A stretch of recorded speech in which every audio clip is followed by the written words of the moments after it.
8 heures ici à Paris, l'actualité internationale, c'est sur France 24. Voici les titres de ce lundi. Emmanuel Macron et le gouvernement français mis sur l'accalmie au matin d'une 6e nuit sous tension. Comment s'assurer que le calme revienne durablement après 6 nuits d'émeutes et de violences en France? Question posée en ce début de semaine. Les dernières heures se sont déroulées sans incident majeur dans le pays, mais avec une très forte présence policière, 45 000 forces de l'ordre déployées. La tension reste toutefois forte.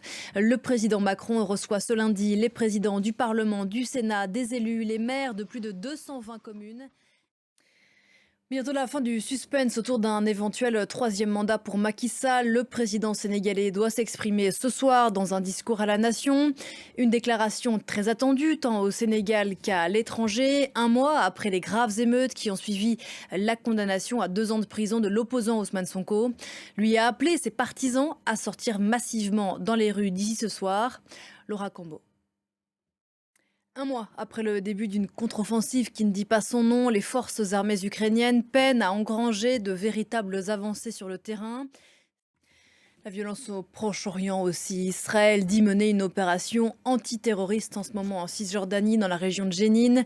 Le ministère palestinien de la Santé annonce un Palestinien tué et un autre blessé. Nos équipes sur place font part d'un bilan plus lourd, encore au moins 3 morts.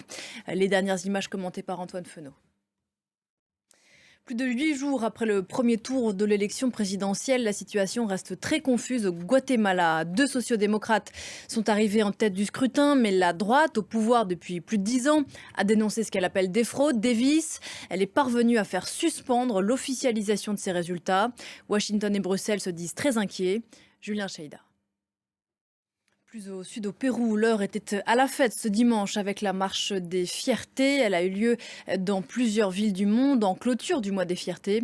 L'occasion pour les participants de demander de nouveaux droits ou de défendre les acquis. Noémie Roche. Et puis autre image de fête sur le Tour de France, une victoire française ce dimanche pour la 2e étape qui arrivait à San Sebastián dans le Pays basque espagnol. 8h14 ici à Paris, je vous rappelle les principaux titres de ce lundi. Emmanuel Macron et le gouvernement français qui misent sur l'accalmie en France au matin d'une 6e nuit sous tension.